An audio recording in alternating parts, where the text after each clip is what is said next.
A new top tournament has just begun. It is the Superbet Classic taking place in Bucharest, Romania, with 10 of the world's best players participating, including the new World Championship challenger Gukesh.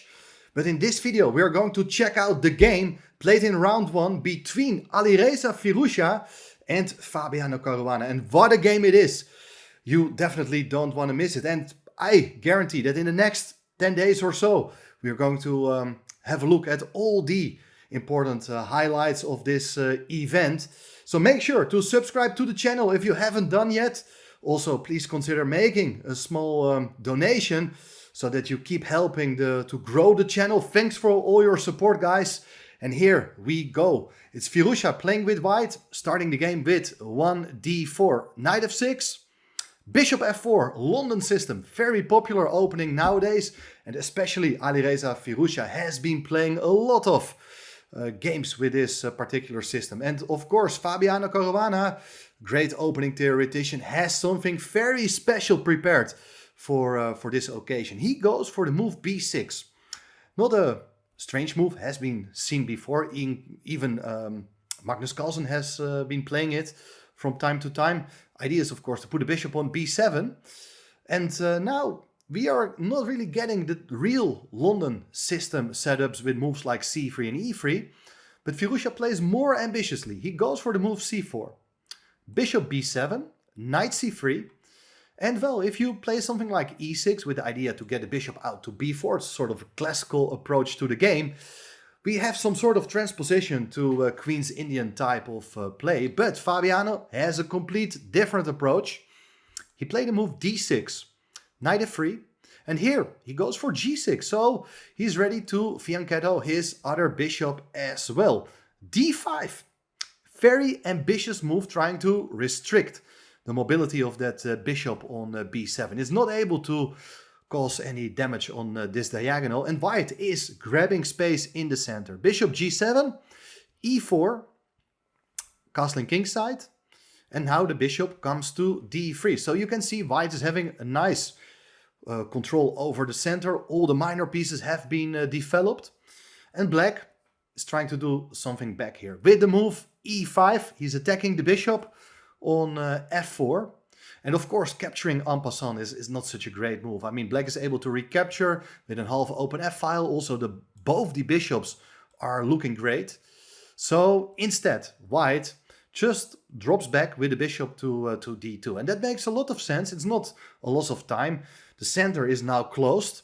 And really having a space advantage is definitely worth something. And if you look at it, it's some sort of King's Indian type of position where the bishop on b7 does look a bit strange. So I'm not entirely sure this was just a home preparation by Caruana or just some sort of over-the-board inspiration. In any case, we do get a very interesting game. As black played the move a5, white goes a3. And the idea of that move a5 is to develop the knight to a6. So you control the b4 square, so white doesn't have a chance to push on the queen side immediately. At some point you want to come with your knight to c5 also to hit the bishop. So here the bishop goes back to c2, anticipating that move knight c5. And here there are various possibilities. But if you do play a move like knight c5 now, white is able to grab space on the queen side as well, kicking the knight away, and things are looking very pleasant for white. But the next move by Fabiano really surprised me. He played now the move c5, so he's further closing the situation on the board in the center, and that means also the knight on a6 is not able to come to c5. So we have a blocked situation. It will be much harder for white to break on the queen side, but the same can be said for black as well, because as long as the pawn is on c7, you do have options to play c7, c6, try to create an open file on the queen side. But with the move c5, you know that the position will remain closed. Now, the bishop comes to g5, pinning the knight. And, well, the main idea is to provoke this move h6. So the bishop actually comes back to e3. And now after the move knight c7, the knight is trying to get back into the game. White goes h3.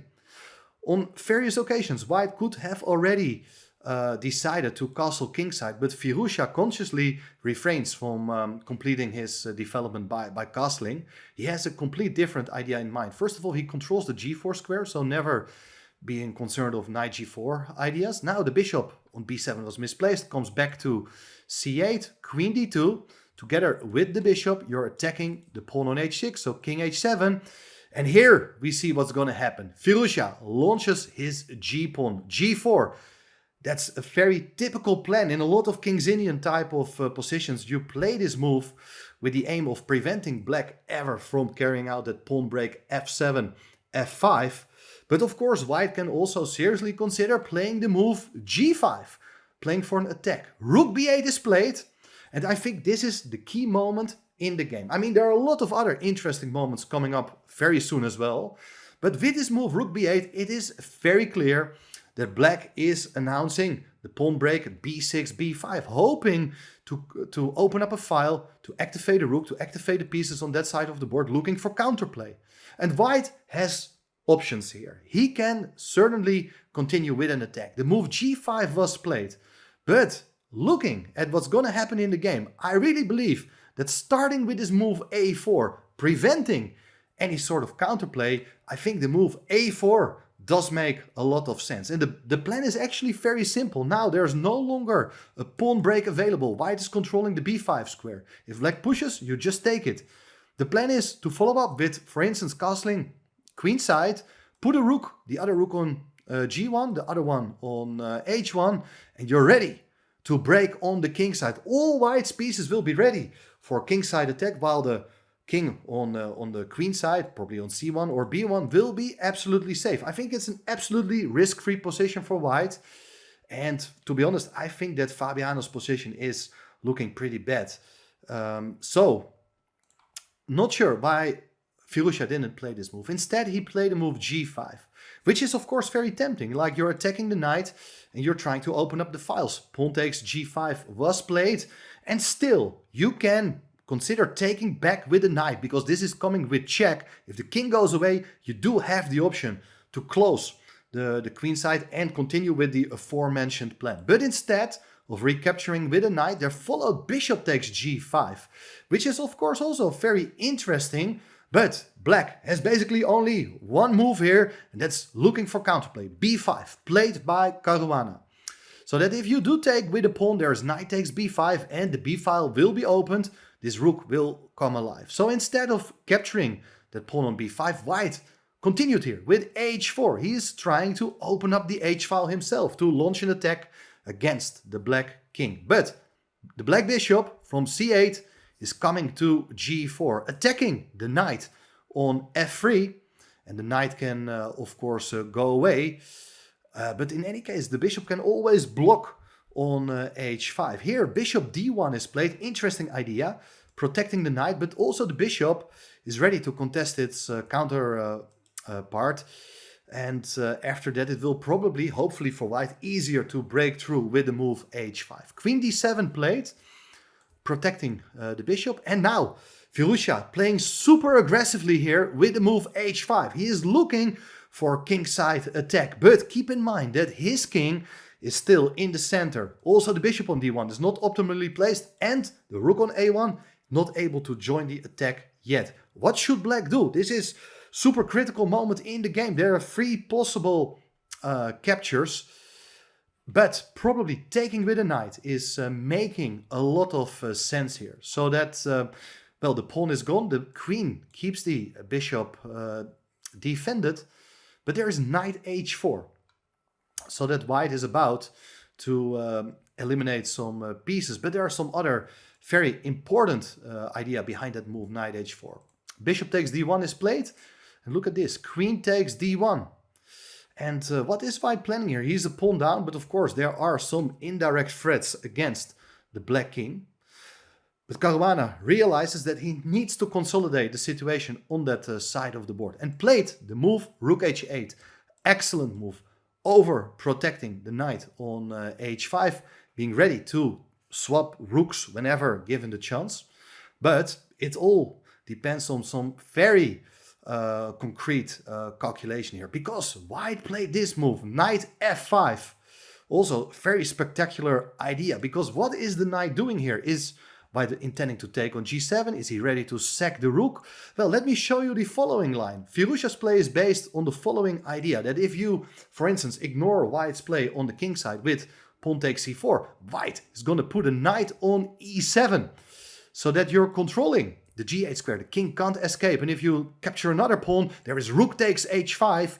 If you do take back, it's queen takes h5, and here it is checkmate, as after bishop h6 you capture with the queen. That's a very spectacular idea, but you see that if the knight can come in, followed by rook takes h5, it is absolutely game over. So therefore, the knight on f5 needs to be eliminated. Pawn takes f5 was played, and now other very important moment, because you are having two options as white to recapture a piece on h5. But if you do take with the rook, there is king g6, which is an excellent move, putting pressure on the rook. If the rook captures on h8, you take back with huge threats. Rook h1 is coming, you're about to win the queen, but also the bishop on g5 is hanging. So black is having a great time. Therefore, white has to capture with the queen. This looks great for white.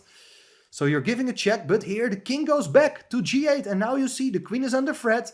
And if the queen goes away, the rook on h1 can be taken. So the queen has only one square to go. It is f3, and after rook takes rook, the queen takes back. But here you can see that white's attack has been brought to halt. I mean, black is even a pawn up, played here the move f6 to hit the bishop. Bishop is forced to go away, and here the queen is interacting again with the king side. So looks like black has withstand the attack by white. Bishop goes back to d2. Maybe something like bishop d6 is a possibility, trying to trade off the bishop on g7. But after the exchange of bishops and queen g7, black is absolutely fine offering the exchange of queens. Queen g1 is a threat, and otherwise king f7 with a potential rook lift also looks pretty nice for black. So the bishop goes back to d2. And now look at this, b4, very interesting idea. May look counterintuitive to close the b file, but here the idea is that you're hitting the knight. After take, the knight got to move somewhere. It went to e2. So the plan is to get a knight over to the king side, and imagine you land with a knight on f5, for instance.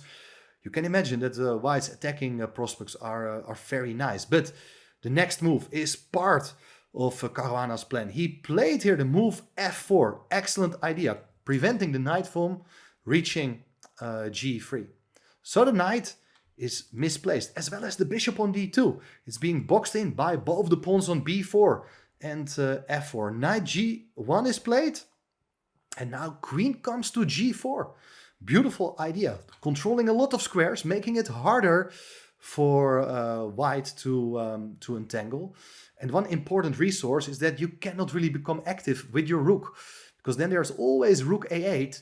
The knight is poisoned. If you do take, there is rook a1, and black is going to win the game thanks to the beautiful cooperation between queen and rook. So, of course, you don't have to take that knight in that case. You can swap the rooks, but if rooks are coming off the board, well, black is in good shape, as we will see in the game, because white played here this move, king f1, ready to move the queen or the knight, but the rook went to a8 anyway, so you're controlling the a file. Rooks are coming off the board, the knight is in the corner, badly placed, but close position, don't worry, the knight will get back into the game. And, well, white has possibilities to try to set up some sort of a blockade. But after something like f3 and move the queen, black can always try to break with f6, f5 at the right moment. So in that case, if you're able to trade off your double pawns, you will be a full pawn up later on. So things are far from simple here. Queen f3 was played, but now anyway, this move, f5, beautiful shot, as you're about to trade off the queens and then take on e4. If you do take on f5, you're able to take with the queen. The queen is looking into white's position, ready to play the move e4 as well, opening up the diagonal for the bishop. White is in big trouble. So therefore, instead of capturing on f5, they followed queen takes g4. f takes g4. Now the pawns are also undoubled, and this is a huge pawn. White can barely move. Played here the move f3. I think the idea is that if you do advance the pawn, it will be very difficult to break through. Probably there are very good chances here to set up a blockade and make a fortress. So black instead played the move knight b6, attacking the pawn on c4. Now b3 is played to protect the pawn, and the knight comes to d7. So temporal pawn sacrifice. If you do take on g4, there is knight f6, and you can take on e4 next, getting two connected passed pawns in the center. Black is winning. So white cannot take on g4. Played here the move bishop e1. Pawn takes f3 played, knight takes f3, knight f6, attacking the pawn on e4. Very good strategy. Knight goes back to d2, because if you go to g5 with the same idea to protect the pawn on e4, there's always bishop h6, and black is going to win the pawn on e4. So knight e2 instead, pawn is defended, but here black is improving his position. King comes to f7, king g2, knight g4, the knight is coming into e3. And the idea is that after bishop f2, the knight goes to c2, king g4, king g6, knight f3, the knight even goes to a1 to hit the base of the chain. The pawn on b3 is the weakness. The knight is forced to go back to keep that defended. But how is black going to break through? Well, here at this point, Fabiano had several... I mean, there's so many moves available, but you need to come up with a plan. And the plan should be based on tickle that knight on d2 so that you can win the pawn on b3. Bishop f6 was played, bishop to g1, bishop e7. So there is some shuffling here at this point. Bishop f2, bishop g5, bishop e1. Here, you cannot really play f3 yet. It's the move you want to play, but there's knight takes f3. You can't take on b3 because the bishop will be hanging. So black needs to be very careful picking the right moment to go for this pawn break. He played instead the move bishop d8, bishop f2, bishop e7, bishop g1, bishop g5 now. And, well, now the bishop went back to f2. And there is bishop to h6. Now, finally, seems like Caruana has found the right plan with the move bishop h6, so that you're ready to go f3. And after bishop h4, f3 was indeed played, attacking that knight. And now after knight takes f3, of course, the bishop is not on g5, so it's not hanging. You can probably take on b3, but that's something Caruana didn't want. There's bishop e7, and there's counterplay. Probably you're still winning if you put a knight on d2 and you're ready to push your b-pawn, but why to complicate matters? I like the solution chosen by Caruana as he played the move king f7, just preventing that bishop from coming to e7. Bishop g3 was played. The pawn on b3 is lost, couldn't be defended any longer. Here, black is completely winning, ready to go for a move like knight a5 and win the pawn on c4 as well, or even push the b-pawn. Bishop takes e5, trying to sack the bishop, eliminate as many possible pawns from black. But after accepting the piece sacrifice, white recaptures with check. King is blocking the pawns, the knight goes back to d3. But here the bishop comes to e3. Very nice technical move, as the bishop is just going to defend the pawn, enabling the knight to come to a5. So that's a nice piece configuration. And well, in the game there followed e5, but these pawns, they are looking nice, but they're not so dangerous. Knight d2 was played, and on the next move, you're able to win the pawn on c4, or even play something like bishop d4, or run with the pawn. Here, Firouzja had seen enough. He resigned at this point, and I can imagine that maybe some of you would have continued playing here, but white's prospects are really not good at all. So you can say that Fabiano is off with a very, very important black victory against Alireza Firouzja, but his position was super shaky out of the opening. Let's see what is gonna happen in the next couple of days. Let me know in the comments, guys, what do you think of this game? Thanks for watching this one, and I will see you very soon again. Bye bye.